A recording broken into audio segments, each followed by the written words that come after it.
Yeah, there you go. Okay, Hang on. yep. All right, good afternoon. It's Bill Maharis coming to you from, yes, Press Box Overtime. I know I say this every time when I do a video, an interview. I don't have the words to describe what I'm about to introduce you to today. We're going to talk a little bit about Cocoa Rockledge back in the day when it was just Cocoa, and then it became Rockledge, and Cocoa opened up where I ended up being a graduate from. And I'm excited to introduce you to some gentlemen that played during that time when it changed from Cocoa to Rockledge, as well as one of the top coaches ever to coach here in Brevard County, and talk to him a little bit. First of all, not just about Cocoa Rockledge, but I'm going to break it up a little bit today because we've been talking for about an hour. I wish I had a tape recorder. We're going to talk a little bit about Cocoa Rockledge and how that division happened and what it was like to be a Cocoa Tiger and the next year play the Cocoa Tigers.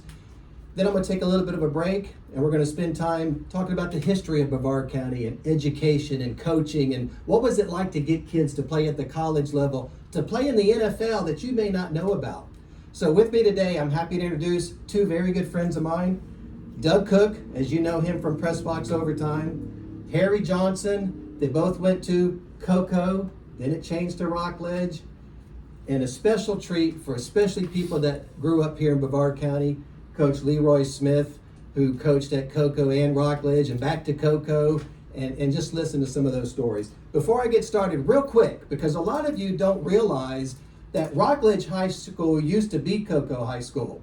And then when Cocoa High opened, it changed to Rockledge. So really, Rockledge High School is younger than Cocoa High. Let me give you a little history real quick between those two schools.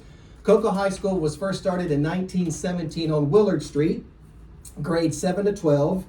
Here's something I found interesting. When it first started, it was all girls because the boys were serving in World War I. In 1925, it moved to a 3-story building on Forest Avenue. And then in 1952, Cocoa High School moved to where Rockledge High School now is. Little history of my own. When Cocoa High moved to where Rockledge High is, Brevard Junior College took over for a couple years at Forest Avenue. That's where my mom started working at Brevard Junior College, and then she moved over to Cocoa at BCC, etc. Our good friend Dick Blake, not only was he the first black principal in Brevard County, I found this out yesterday. He was actually the first black individual hired by Brevard Public Schools in 1966. Desegregation began in 1968. Talk a little bit of history about Cocoa High School. Ruth Anderson, 1977, first female principal in Brevard County. 1979, our good old Dick Blake, county's first African-American principal, served for 24 years. Another couple quick things. First state championship in Brevard County was the 1960 boys basketball team from Cocoa High School. The first girls championship, 1978 girls basketball team. The first girls championship of any sport in Brevard County. Our good friend James Rowe repeated the basketball championship in '09.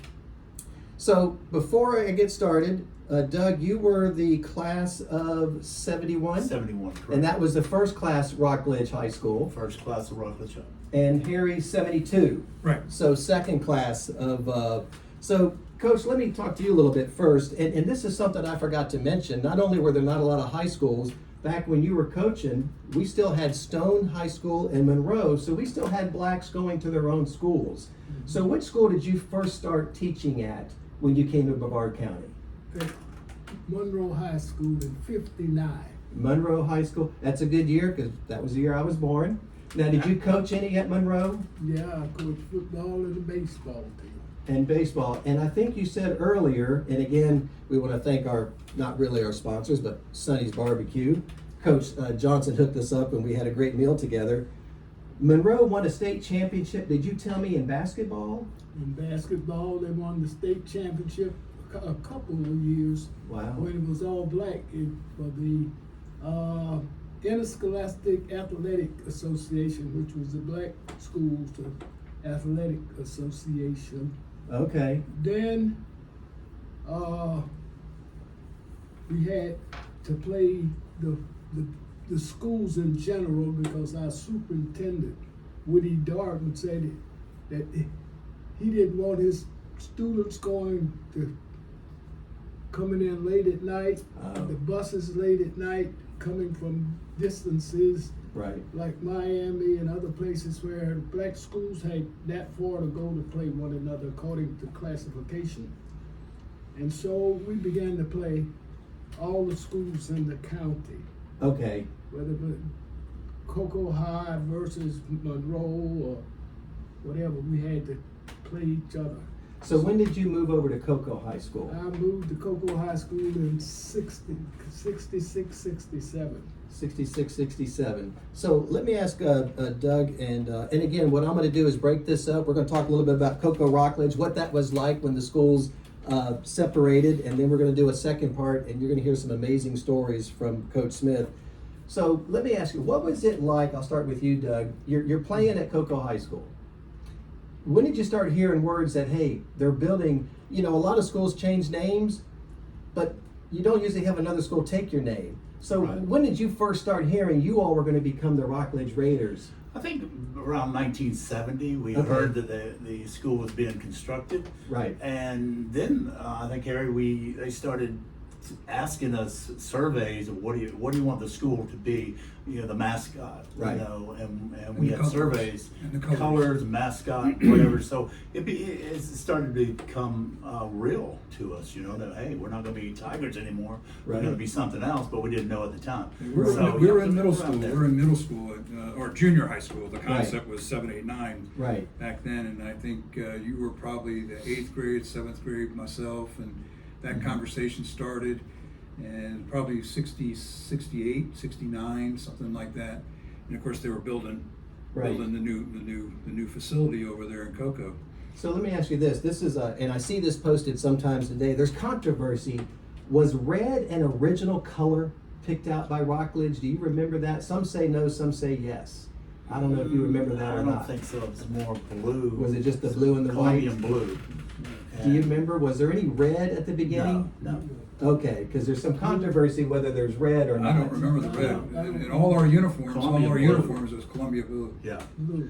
Now we did when I Blue coached and there. white. Blue and white. Blue and black. Okay. Yeah, when I coached there in the '80s at Rockledge High School, we did change it over. We had some red and actually some black color too into the uniforms, which was controversial too. But the community didn't like that change. Gotcha. We actually Oh, changed. sure. We changed the mascot also. We had a different When- hooded Raider. I don't know if you remember that. When we at Cocoa High understood that the new school was going to be built, Right. I think I was the only coach there who made sure that the other schools, the new Cocoa High would have a good team. I played one group that stayed was going to be at Rockledge, and one group was going to Cocoa High.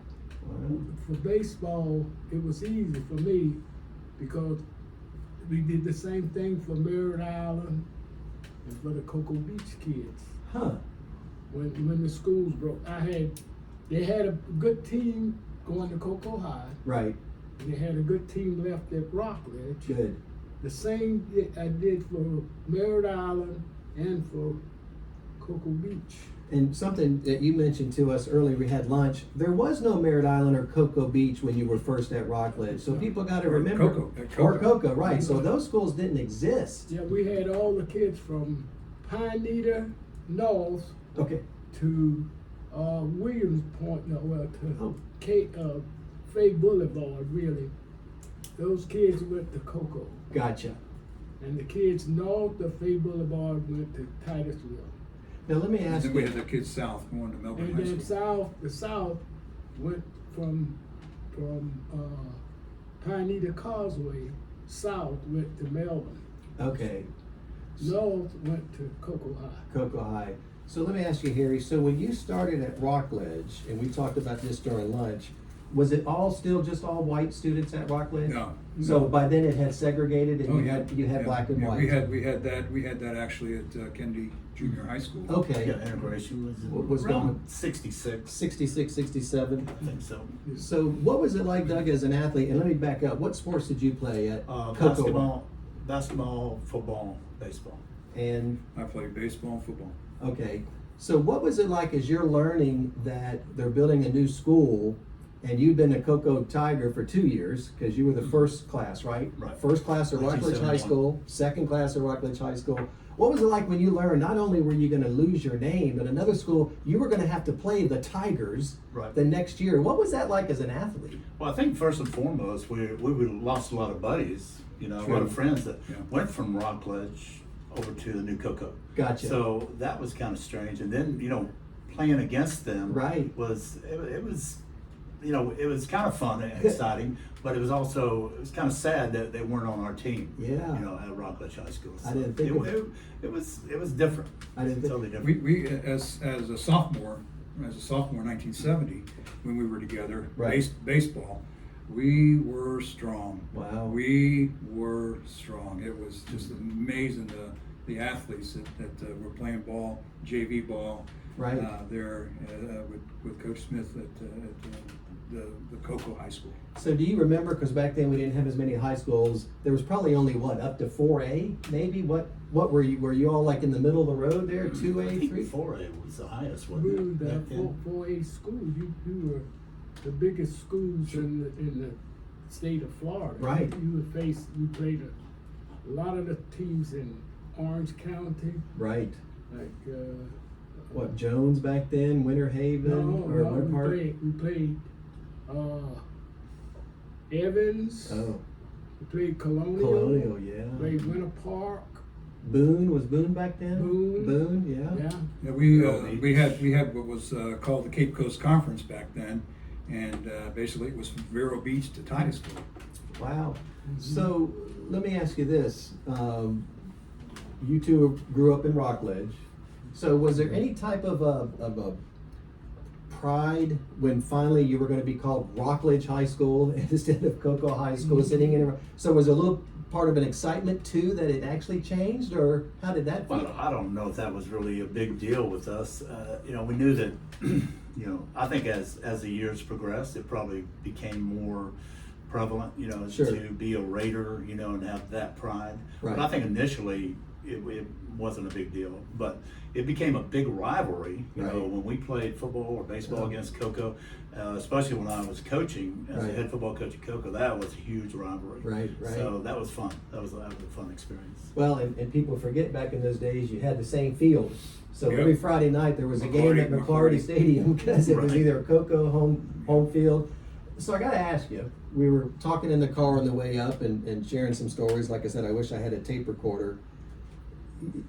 I hate to say it, you're at Rockledge High School now. Cocoa High had opened, my alma mater, and you're beating the tar out of Cocoa. Sound like Steve Spurrier back in the day. Yeah. And you were the punter. Oh, You're way no. ahead in the fourth period, and Yeah. so what happened then? Well, what happened then? Well, Florida Today newspaper back in the day used to have On the Limb, Right. and on the front page of their sports section, and they would have the predictions of all the scores for the Friday night football game in the Friday morning newspaper, and it was kind of like wallpaper kind of material for the locker room. Right. Cocoa was to have beaten us 3 or 4 touchdowns is what it was, and of course in playing in that game, and it took a couple of years for my dad to actually let me play football my senior year, and for Coach Smith to say, okay, you can play, because I was playing baseball. But Right. as it was fourth quarter, we were up maybe a couple touchdowns thereabouts, and it was a fourth and something from their 48-yard line, and in the huddle, I said to Roger Sims, who was probably our best athlete on the team, I said, Roger, I'm gonna throw you the ball. And he looked at So me. calling an audible in high school on his own. Coach knows nothing about it. You're leading the game. So I faked the punt. Roger looked at me. I threw the ball to him, and it was a 48-yard touchdown. Right. You know, so I get over the sideline, and of course all the coaches are coming at me, and Coach Buster Rice, the head football coach grabbed my helmet and said, "What are you doing to me? I have to face them next year." And that became a story that lasted to this day with all the coaches. But it was satisfying to us as the football team Right. that was supposed to have been beaten That- handily by Cocoa, and we beat them handily. But if I look up the Rockledge High School quarterback stats, there's only, I'm gonna guess, one quarterback or one passer that has 1,000% That's passing correct. rate. That's one, correct. 1 with a 48-yard Yeah, average. Average, yes. So, Coach, did you move over to Cocoa at the time of segregation? So did Monroe close as a high school? Is that what prompted you to move to Cocoa? Or what? Well, it was done in a kind of step-by-step process. Okay. All right. They took those kids who were the smartest group, Mm. which included Charlie Wilson and a bunch of kids that Sure. first year Okay. of integration. Wow. Then the next year, there were any number of teachers that left from Monroe that went to Cocoa High and the other schools in the district. Gotcha. And Monroe, last class at Monroe was 69. Hmm. And I went back, matter of fact, my first 2 years at Cocoa High, I coached the baseball team at Monroe. Okay. We played the land high, we played, matter of fact, we made the playoffs because we won the district from the land high school. And then we played Bishop Moore for the regional champion. Wow. And we won there, and then we went to Arcadia or someplace down in that section. Or by Lakeland area. And which, if we had won there, we'd gone to Tampa to play in the state championships. Wow. We lost there. Wow. That was at that point. Then the next year, when I was at Rockledge, Right. Leonhardt was the baseball coach, and he got into trouble with the girls, Oh. Well. and he moved on to Greener North pastures. North Palm Beach, Oh. and we went down there to play. And remember, we went to play. We played Forest High School. Yeah. We played Lake Worth, and we played North Palm Beach High. Yeah, my sophomore year, Larry Mayer was the head baseball coach, Yeah. and coach was the JV coach. Was this kind of like a spring break where you went down there and played a whole bunch of teams at the same Oh, time and that then was came back yeah, up? yeah, or- When we came Rockledge High School in '71, Right. in '71 is when we were traveling south, that type of thing. And play a couple of teams at one time Oh, as yeah. far as and then Yes. come back We up. actually stayed in the family homes. We stayed in the Oh, families. wow. Yeah, we stayed with the families. Yeah, I remember that. So tell me, Doug, and I'll get back to Harry. When did you first meet Coach Smith? Well, it was like, I think it's 71, if I can remember. It's been quite a while, but. He remembers. Yeah. Yeah, I'm not sure how. When He's got a great it memory. when it changed from Cocoa to Rockledge, 1971.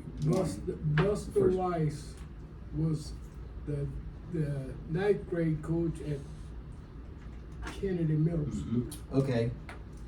and he was being promoted up to head coach at Rockledge. Oh, wow. 1971. Wow. But he was still teaching school at, Wait, Kennedy Kennedy Junior Middle High School. School. Mhm. and so I had,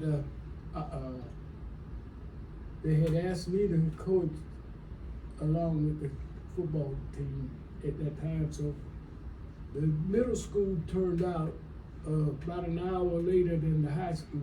The high school was out first. Oh, right. And so I got all the kids, and I used to do all the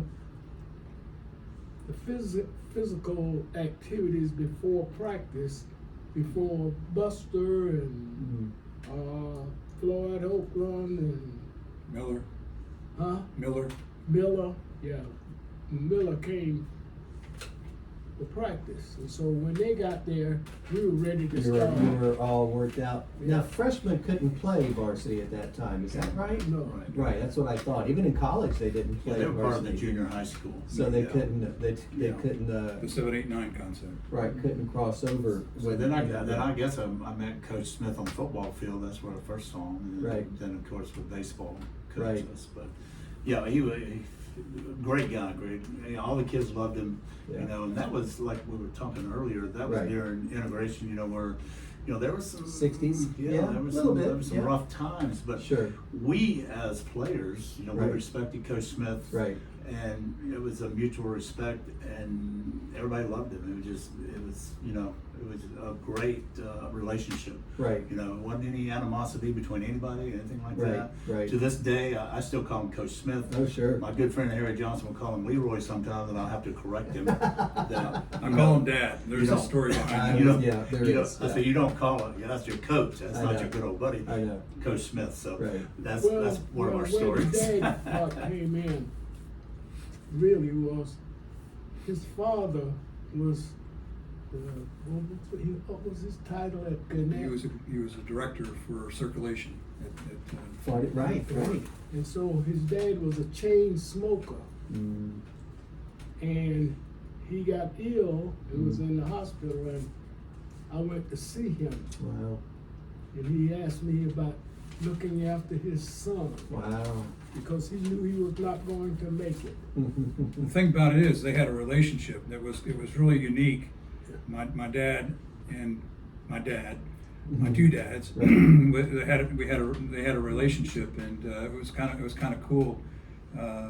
Before games, after games. Wow. Yeah. Other than that, just in general, they had conversation and would talk with each other, which was really pretty cool. And I saw that. Wow. So Very you want to special. continue that story? And so that's where we arranged, and so I kind of made sure Harry stayed out of trouble. How did that work? Did that work out okay? Well, I had a thorn, and that Do I need to thorn- stop the tape or anything? Or? Every kid that went to Cocoa High know that about the thorn. And I got this from some older coach when I was in high school. That's too funny. He said, I can rule the world with this thumb. And what he would do is, if you acted up and didn't do what his instructions were, he may grab you, and in between those old hip pads was that little open spot back there. And he said you had brain slippage, and so you're gonna push the brains back. And so I adopted that little, and it was Worked out okay? yeah, I never got in trouble about doing it, and the kids didn't mind me straightening them out. Yeah. Well, we talked about that earlier too. Back in the day, coaches were on a pedestal, and if coaches called your parents, there was none of this. Whatever coach said, and as you being student athletes, you knew that you're not going to get by. You're not going to go home and parents believe your story. Well, back then, you not only respected the coach, you feared him. Yeah. Because, Coach Smith said, I'll whip your butt, and you bring your mom and dad down here, I'll whip them. And I didn't want my mama to get beat up, I know. or my daddy. So Yeah, no. I didn't say nothing when I got home. Exactly. Wow, that's so after high school, you went to UCF? Yes. Okay. Did you play any sports there? No. Played that? Now you went to UCF, played baseball, and we're going to do another segment after this just on Coach Smith, because it's amazing how different and how the same it is with recruiting. So when you went to UCF, how did recruiting back then, whether it was Coach Smith, did you just go over to UCF? How did you make that connection to play at the next level and make a decision to go there? Well, I ended up at BCC, Okay. Brevard Junior College, and played for Jack Kenworthy. Right. for a couple of years, and Coach Smith tied me in there, and we had good baseball back then. Yes, you did. We had I was very there. good baseball back Yeah. then. Yeah. And from there, Dave String, Okay. who was a couple of years older than me, Okay. was actually an assistant coach at UCF, FTU. Then, of course, it went on to UCF, but FTU. And I was pitching in my last ball game at Coco Stadium against one of the one of the Dade counties. Dade North or Dade South. I don't Let remember me which interrupt one you. it Now. was. That was off of Bar Avenue. Was that old baseball stadium? Is that where you played? Across from, that's old 520. More like by Provost, across from No, or no, no, where was that? no. The 520. 520 out west Coco, on the other side of 95, where the Coco Stadium, where the Astros played. Oh, out there. Yeah, Okay. yeah, where the Astros Okay. played. Okay. And for me, in short, this is about him, not about me. That's for sure. But as it was, Dave String came into the dugout, and I was being asked by Ron Frazier down at Miami and places like that to even come down and play for them. But String came in with Manila Folder and sat next to me, and we I don't know what the score was, but it was a close game. We pitched 9 innings back in the day. None of this, 4 or 5 innings and you're out kind of thing today. No But relievers. as it was, but so 1-0, 2-1. I don't know who, on what side, but Right. he had this Manila envelope. He sat next to me and he says, "You want to play for us?" Just like that. And of course, I'm an emotional young kid, not knowing one thing from the next. And I said, "Yeah, that'd be great, Dave. That'd be great." So I signed, and it was when I got over to UCF. Miami came up. We played at Tinker yeah. Field in Right, Orlando, and right. he came and sat next to me. Ron Frazier did, Wow. and he's smiling, and he says, "How do you like FTU?" He was smiling. Of course, he was kind of riding me a little Yeah, a bit little because bit. he wanted me to Wow. go play for him. Good. But it's all about him.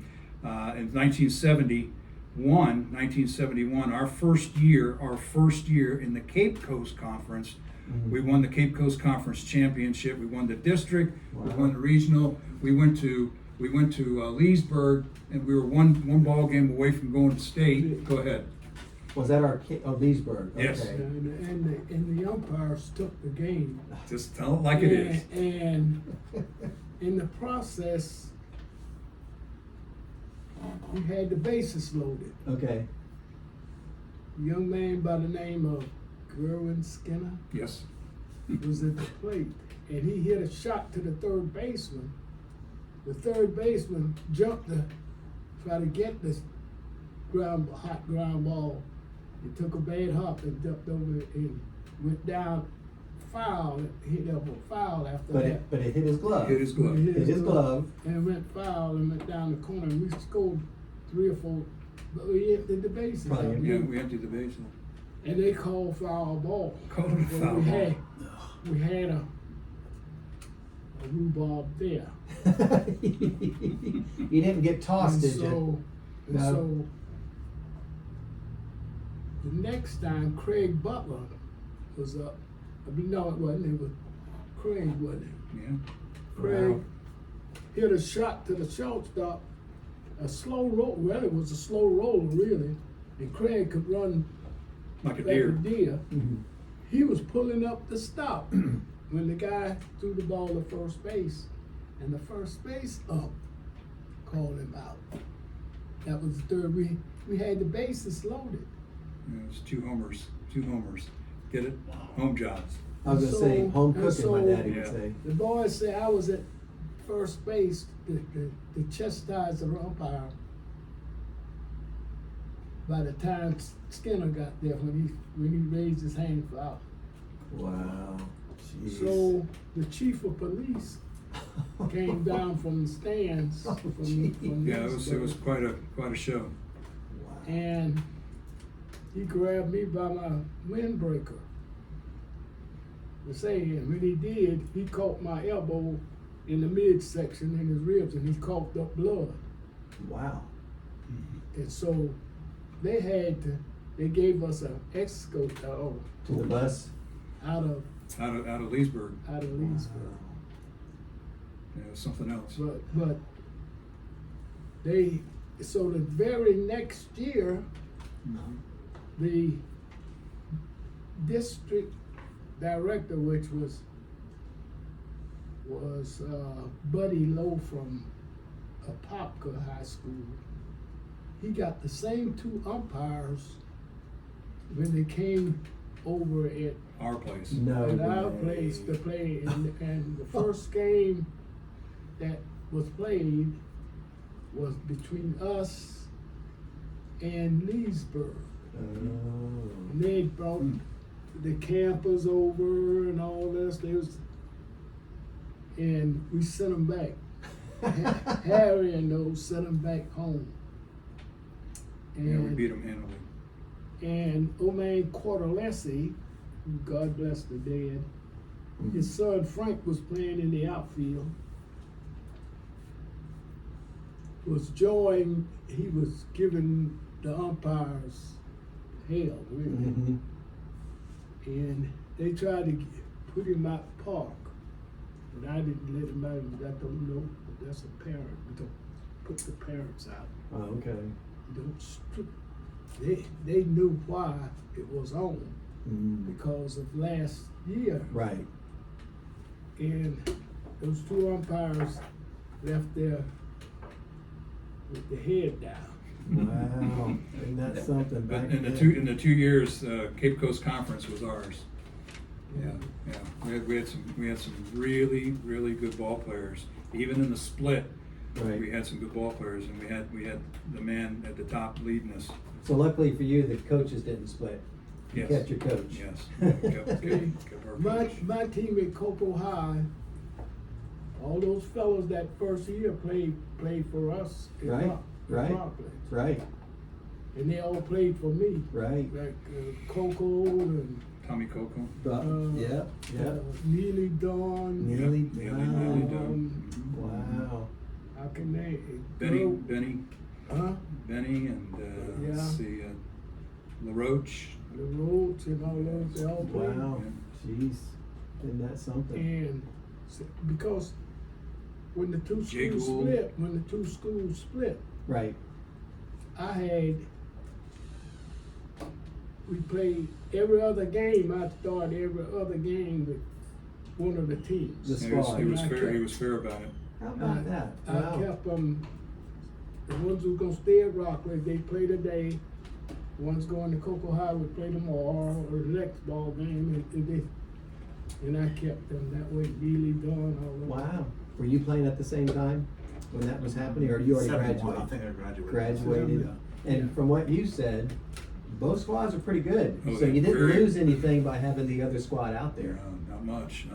Very talented ball players and good student athletes back then too. So how did that work on Citizens. football? Did you have that same No, but mindset, we or didn't- just we had, the football, it was a little bit different because you had to play. okay? And so, Oh, gotcha. the boys from Clear Lake played at Clear Lake. Right. And the ones at Rockledge played at Kennedy. Kennedy, right? And so we kind of stayed that way. Okay. And the first year, we had Bob Anderson and Bob Anderson. Wow. Yeah. Craig Butler was good Chris athlete. Butler and Doug was a good athlete there. Doug, all of them. Well, Kennedy had the best Middle football. junior They high. had- The core group, yeah. Yeah, and so that's the way it ended up. Wow. And Bob Anderson, if you didn't know, probably one of the best athletes too that's ever come out of Yeah, Brevard. yeah. Went to play at West Point. I think Actually, he- Florida State. Florida State. Florida State. Okay, Florida State. That's right. Bob Anderson was the first athlete out of Rockledge High School to get a college scholarship. No kidding. Yeah. Wow. Jeez. And of course, first graduating class, but he What Division his One, name, Division One. the black kid that played line on the other side of the line went to South Carolina.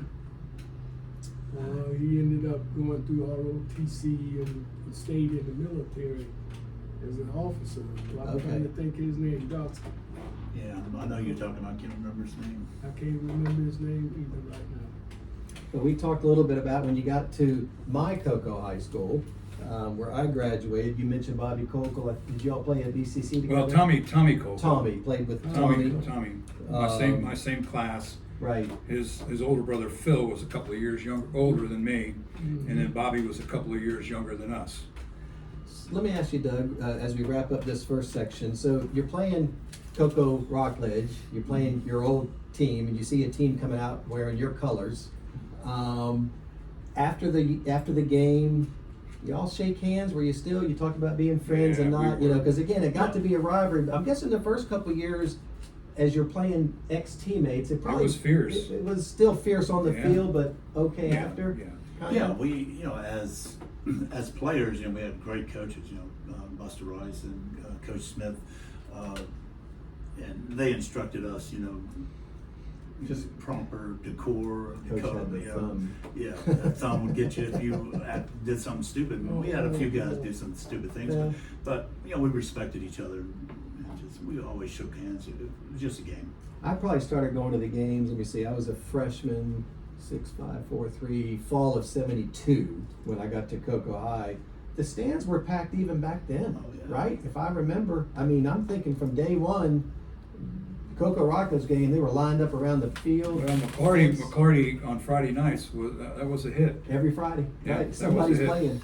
Yeah, I mean, it was community. The people in the community knew each other. And, Right. it was just it was a family thing actually. Right. But a big rivalry, and still is to this day. Right, and that's And your son yeah, played. yeah. football My son played at Rockledge. I went to Cocoa, so So you know quite well. I got a little bit of Raider blood inside of me. So, well, we're going to wrap up this first half. We're going to come back, and I'm going to let my good friend Doug Cook and Harry Johnson ask some questions of Coach and talk a little bit about the history of Brevard County. Some of the stories that I heard, and some of the names, Coach Robinson at Grambling, Paterno at Penn State, all these kids that got full rides that you've never heard of, I had never heard of. We want to share that with you when we come back with part two. So a little bit of history. Cocoa Rockledge split, two great athletes, phenomenal coach that were Cocoa High one year, played Cocoa High the next year. That doesn't happen too often, and just glad that we had the opportunity to share that story. So for Doug Cook, Harry Johnson, Coach Leroy Smith, I'm Bill Maharis from Press Box Overtime. Thanks for joining us, and we're coming back with part two in just a couple minutes. Thanks. You go ahead and turn that off and just hit that same button, and then I'll start another one. Yeah.